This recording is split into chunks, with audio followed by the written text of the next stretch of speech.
Welcome to Ira's Everything Bagel, where I talk with intriguing people about everything, their passions, pursuits, and points of view.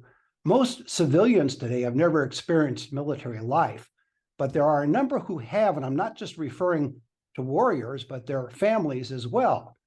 My guest is married to a lifetime warrior who went from lieutenant to four-star general and vice chair of staff of the Army. She was with him every step of the way, from schoolgirl crush and 6 years of dating to more than 30 years of marriage. Vicki Cody is author of Army Wife and Fly Safe, books that help tell the story of what she and millions of Army spouses and parents face when their loved ones go off to serve their country thousands of miles away. Both books are available on Amazon, Barnes & Noble, and all the usual places. For everything about Vicki Cody, and that's Vicki, go to VickiCody.com, and you can follow her on Facebook. And Vicki, welcome to the show. Thank you, Ira. It's great to be here. Thanks for having me. Absolutely. So would you say there were three of you in your marriage, you, your husband, and the Army? Yes, yes, absolutely. And usually the Army, probably came first. So how do you adjust to that reality and keep a sense of humor about it, as you obviously have? Well, I think I've always had a good sense of humor, which I needed. I think the first clue was when we were engaged to be married, and he called me and said, cancel the wedding, I'm deploying. Now you have to imagine I'm at the University of Vermont. I know nothing about the military. We've been dating for quite a while, but I didn't know the real Army. He was stationed in Hawaii, and it was April 1975 when we were pulling out of Vietnam.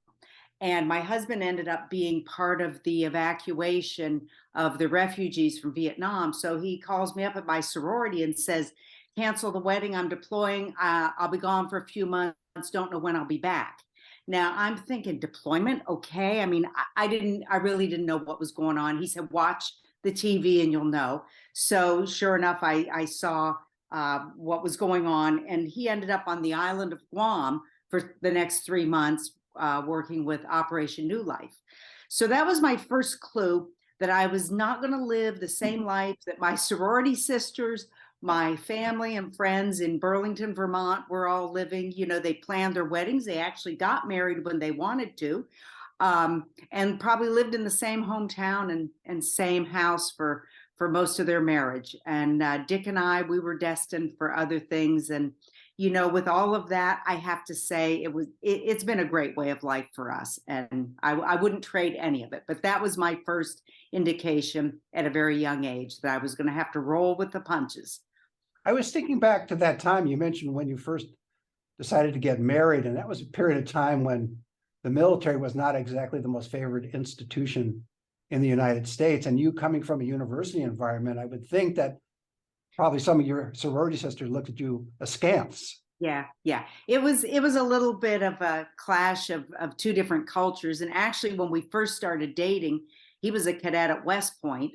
I was at the University of Vermont. And I mean, our college experiences couldn't have been more different. But somehow for us, it worked. He loved coming up to the University of Vermont and experiencing, you know, the keg parties and sororities and all kinds of stuff that we did there.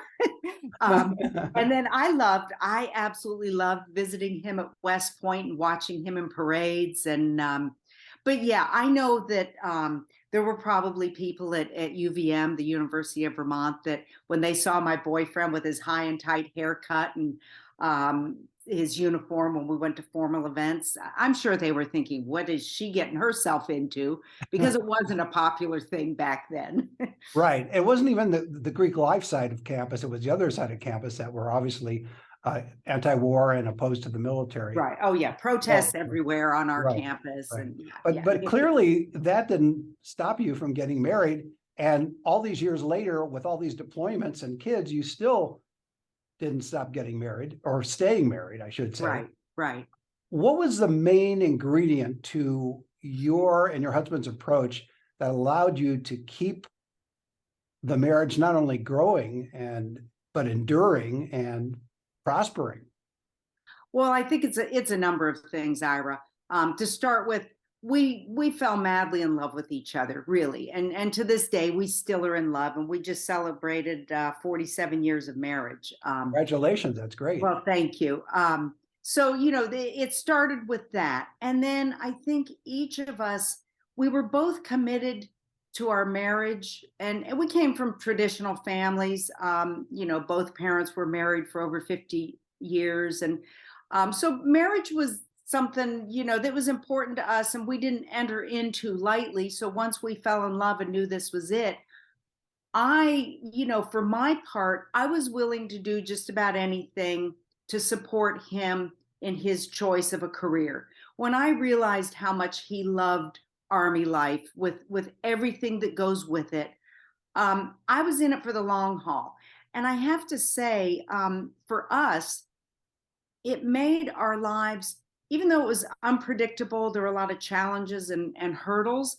It was also very exciting. And even though he came and went, when he came home, it was like a honeymoon. There's Nice. something to be said for that. We never had an opportunity to get into a rut. Just when we thought maybe things were getting boring, either he deployed or we moved somewhere. So it was always this sense of adventure. And I think just from day one, our loyalty and commitment to each other, our love, and then we just share that same kind of zest for life and excitement, and we pass that on to our sons, and they're both living the Army life now, both active duty Apache helicopter pilots, just like their dad. So I guess we did something right, maybe, because it worked for the four of us. Was there any difference in the challenge when your husband goes off to war or your husband goes off to the bureaucracy? Is there a difference in terms of how you're coping?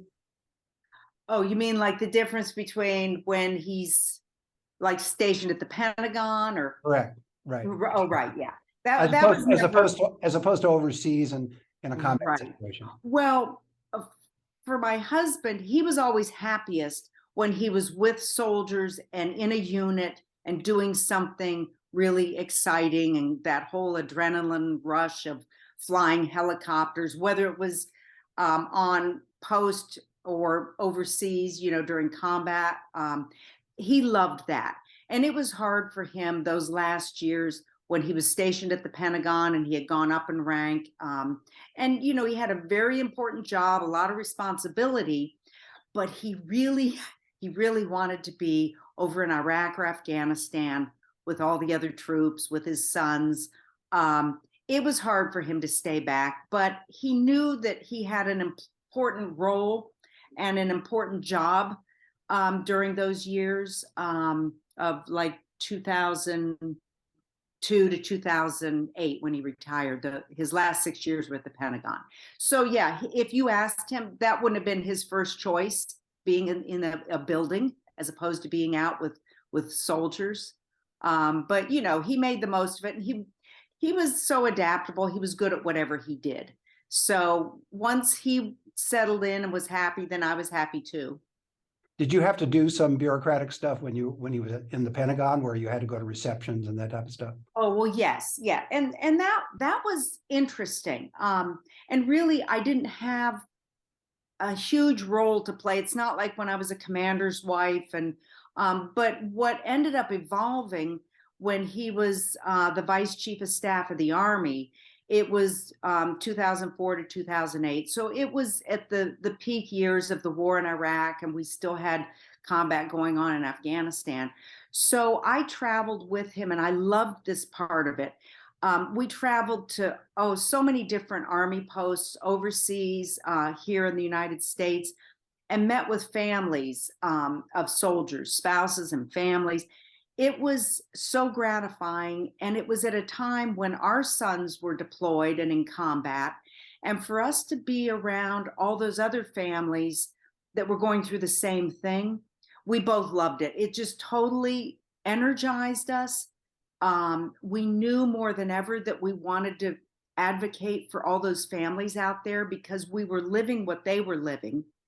And that was the most gratifying work that we got to do those last years. You use the word advocate, which I think is why, and I don't want to speak for you, why you wrote those two books, Army Wife and Fly Safe. Yes, yes, absolutely. And actually, I wrote a little book back in 2005 that I got the Association of the United States Army, AUSA. I went to them and I asked them if they would publish this guidebook that I had written. It was a 64-page book designed to help parents of soldiers navigate through combat deployments, but also to navigate through Army life because there was nothing out there for families of soldiers. And so AUSA published it for me. It was handed out for free to anybody that needed it. It became such a huge success that I realized people were starved for information. You know, over the years, over the last 3 decades, we've made great strides in what we do for spouses. But we had kind of overlooked the moms and dads out there that have soldiers in the military. So I felt like it was my way, now that I was the parent of soldiers, it was my way of giving them something useful and hopefully to help them cope. And then that just kind of planted the whole seed for me that, you know, maybe I want to write a memoir. Maybe I should write about my whole life journey as an Army wife and see if that helps people in some way. And then, you know, I did that. And then I ended up writing Fly Safe, which focuses on Operation Desert Storm. And again, you know, my books are meant to be relatable to military people, but also I want non-military people to read my books and come away with a better understanding, maybe a greater appreciation for the men and women in uniform and the families who stand beside them. So yeah, it is my mission to get the word out there, get the stories out there, and hope that it helps others. When did you know you could write these books? In other words, was Well, writing always in your background? no, but I've always been one of those people that likes to talk a lot. I like to talk a lot. I like to write. I would write these really long 20-page letters to our families, our parents, back when we were stationed in Korea and different By places hand, around are the you world. saying by Yeah, hand? oh yeah, just writing the old-fashioned letter, you know. And my parents and Dick's parents would always say, Vicki, it's like a journal. I get to see a glimpse of your life. So I think I wanted to, I just didn't know it. And then it was when I wrote that booklet for the Army families during the war. Um, I found that it was also like a therapy for me because both of our sons were in Iraq together. They deployed twice together in the same unit over in Iraq. And it was a really stressful time for me. I don't have to tell you. I mean, it was pretty, you know, it was the hardest thing I ever went through, having both our sons over there.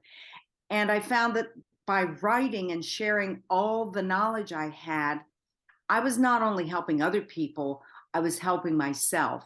And when I saw how people received that booklet, and, you know, I thought, maybe I can do this. You know, but each time I start a new project, I think, oh, am I any good? Is anybody going to buy it? But I love to write. It's a release for me. It's a way to you know, just get my ideas out there and hope that people buy my books and enjoy them.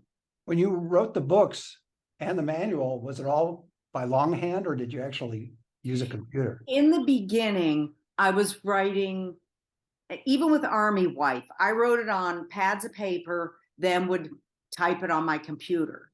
Then by the end of writing that book, I started to get a little bit more savvy with the computer. And by the time I wrote Fly Safe, you know, I would have my notes and my outline handwritten because I always have a pad of paper with me wherever I go because something might come to me.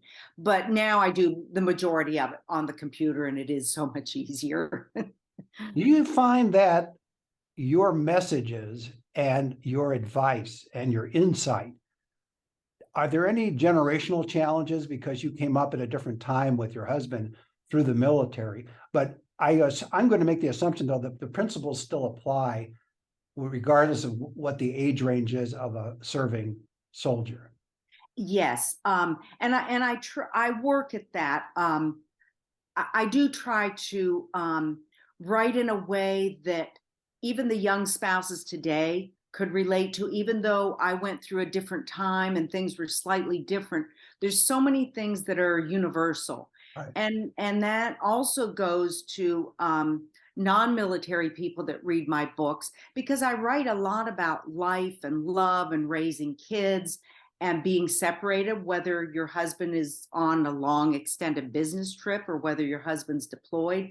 I try to write in terms that, even though it's unique to me and my story, just about anybody could relate to it, because I'm writing about, letting go of your kids when it's time to go to college. Okay. In my case, the boys got on a plane and went to combat. So it was a little bit different, but it was still that whole process of being able to let go, having faith in yourself, your spouse, your kids. So I think that I've done pretty well with that, because I do have young spouses come up to me and say, oh, I so enjoyed reading about Desert Storm. I didn't know much about that war, but what you talked about, it's some of the same feelings I have even today when my husband goes on a deployment. So I did try to, write in a way that would bridge those gaps. So you decided not to write about horse and buggies or the cavalry. No, no, that wouldn't be my thing. But it's great that you're touching various kinds of people, because, as you say, you've written in I would call it a general style. So it's both for military families and also non-military or civilian families, because there's elements of humanity and human nature in both. Right. Books. Exactly. Yeah. I hate to put you under pressure, but is there a third book coming out? Yes, I just started another one, and I get so nervous in the beginning, like I said, because and this one, actually, I'm taking a departure. I feel like people have read enough about the Cody family for now. So I'm doing a narrative nonfiction. I'm writing about a young man that was a Marine and was severely injured in Iraq, and ended up just recently climbing Mount Kilimanjaro. And I felt like I've known this young man, Adam, for quite a few years now, and something kept telling me that he was unique and special, and maybe there was a story there. So I'm giving a try at writing about someone else. Well, how long does it take you normally to flesh out the book and then get it to a final form? Is it about a year or less or more? Yeah, with Army Wife, that took me forever. I kept getting distracted. I didn't really know what I was doing, because that book encompassed, so many years. That took me like 6 years to write. By the time I wrote Fly Safe, I told myself, you know what? You're not getting any younger, Vicki. If you're going to do this, you're going to do it quickly. Right. And I think because that book dealt with just 1 year in my life, I finished it in a year. And actually, it was during COVID, so that helped, because then I was stuck at home and had no excuse not to write. Mm-hmm. This book I'm working on now, I'm really trying hard to get it written maybe in a year and a half, because then there's a process then getting it published. And Sure. Oh, absolutely. Oh yeah. In the books Army Wife and Fly Safe, what was the reaction to both of those books from your husband and your two sons? Did they read it, and did they give you some feedback? Absolutely. Yeah, I mean, when you're writing personal memoir and it deals with your family, yes, every step of the way. My husband is like my best proofreader, because I always want to make sure I get the military piece of it just right. So he reads all my chapters, and then our sons, I would usually wait until I was pretty much finished, let them proofread it, because they're still serving in the Army, so I have to make sure I don't do anything that embarrasses them, because they're still on active duty. Sure. But I have to say, my husband, first of all, I love it when he's reading and he just starts laughing out loud. I like to make him laugh with what I write. But then there were a couple of times in each of the books that he actually got choked up and just looked at me and said, Vicki, I'm sorry. I didn't know I put you through all that. It was pretty revealing, because, I talk about what I went through, from this perspective, being back home while he's off doing his thing. And these are things that once he would come home, it was like, I probably told him, yeah, it was rough, whatever. But it wasn't until he read it in writing and then would just turn to me and say, wow, I put you through a lot. And so I think it's been good for us because it brought about a lot of dialogue while I was writing because, he would pick up on something and say, wow, I never looked at it that way. And then, so I think it's been validating for both of us. Did you give either your husband and or your sons a little bit of a veto on elements of the books? In other words, anything that they felt was too personal or put Oh, them yeah. in an awkward light?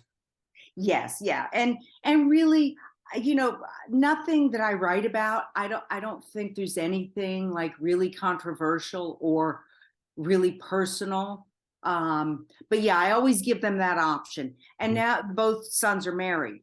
So I also let the daughter-in-laws read my books before they ever go to print, just, to see if, have I portrayed the two of you or have I portrayed this right about, Right. Clint or Tyler. Yeah, I always, and it's rare that any of them ever said, Mom, I don't want you to write that. Mhm. Yeah.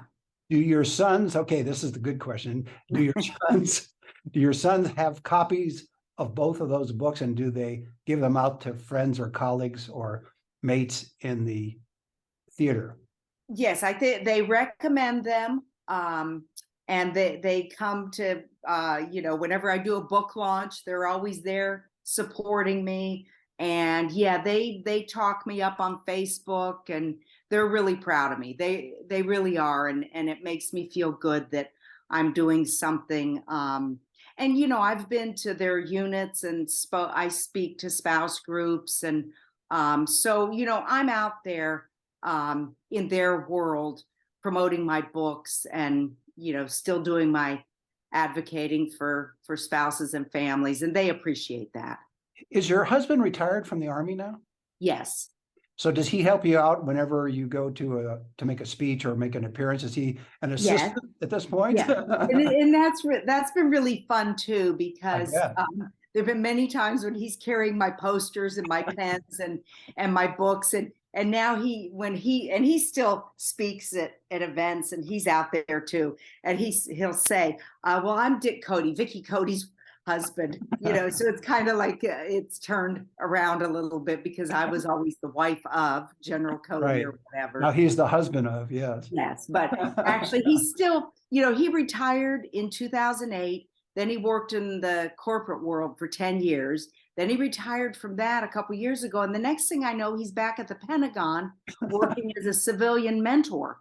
So he still works part-time at the Pentagon. He can't let go of it just yet. But you see a lot more of them now, obviously. Oh, yes, Yeah. yes. Yeah. Life is good. Yeah, no, that's great. Did you find that spouses and or parents of service personnel, after they read your book, do a lot of them contact you to either say they either enjoyed the book or you helped them deal with a problem or gave them some insight? Yes. And especially with that first little, family guide that I wrote. It's called Your Soldier, Your Army, a Family Guide. That's still It's available? it's available, yes, free of charge to anyone. You go to ausa.org and then just click on family books for families and it's there. When that came out, I was amazed at the emails, the handwritten letters and notes that I got from parents, grandparents, even soldiers that said, your book explained everything to my family. I'm so glad that you wrote it because my family never understood what I was doing. I got so much feedback for years and years. And that book actually went out to over 500,000 people. It was printed in Spanish too. It was quite the, and that's why I decided to keep writing. I wish my other books were doing that well. But yes, I do. Whenever I'm meeting with spouse groups, whether I'm doing a book signing or just speaking with them. I have countless people, spouses, come up to me and say, "Oh, I read your other book. I loved it. You know, it really spoke to me. I could relate to it." And yeah, I've always had positive feedback. When you do some of your speeches, are any of them out of state? So you might be traveling to another state, maybe to the coast to talk to a group. And in that kind of situation, it's almost, unless your husband's coming with you, it's your own deployment. Right, right. Yeah, I don't go too far. I've never gone that far, but yes, I've been to, and it's usually army posts that I go to that want me to come back and speak, ones that figured prominently in the books. I've been to Fort Campbell, Kentucky numerous times, Fort Rucker, Alabama. So it's usually a military place. But yeah, and he usually tags along with me. Yeah, so So he's my helper. are his hours flexible at the Pentagon so he can do that? Yes, yeah. Oh, He really could. He doesn't need to work it, but he still has so much to offer with sure. his mentoring, and yeah, he just kind of works like a couple weeks on, couple weeks off. Yeah. It sounds, in terms of what you're writing about, is that it can be hard, but also very fulfilling. Your life is an example of that, where, yeah, there's challenges and it's not pleasant all the time, and there's long periods of absence, but the marriage is solid. And if anything, it's deeper than it was 20, 30 years ago. Right, right. You bring up a good point because I always say that.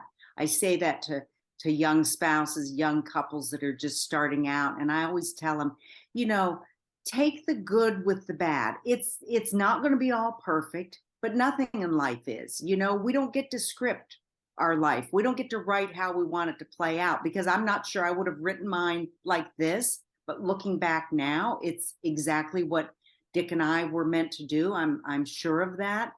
Um, yeah, and I do think it's those challenges and those hurdles and the months being separated that made all the joys so much greater and made us appreciate our blessings. So yeah, I mean, to me, yeah, it's a roller coaster of a ride, but overall, I don't look back on the rough times really. I tend to look back and think, oh wow, I learned to do that during that time, or Mhm. yeah, I guess I always look for the silver lining, and I always find it. You may have answered my last question, but I'm going to ask it anyway, which is Okay. your best tip for families of serving personnel in the military, and specifically the Army. I would say for the spouses, pretty much what I just said, just go with it and learn to embrace Army life with its flaws, but also with all the greatness of it.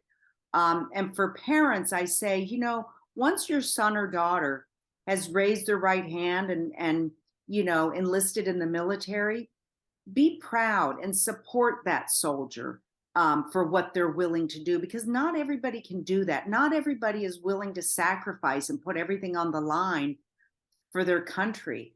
And so to me, the pride outweighs the stress, the fear, whatever it is.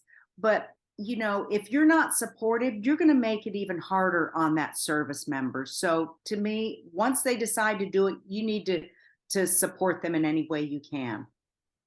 Well, that's a great way to leave it. My guest has been Vicki Cody. She's author of Army Wife and Fly Safe, books that help tell the story of what she and millions of Army spouses and parents face when their loved ones go off to serve their country thousands of miles away. The books are available on Amazon, Barnes and Noble, and all the usual places. And for everything about Vicki Cody, go to Vicki Cody, and it's Vicki, VICKI, VickiCody.com, and you can follow her on Facebook. Vicki, thanks for being on the show. Thank you, Ira. It was great. I enjoyed it. Thank you. And join us every Thursday for a new schmear on Ira's Everything Bagel.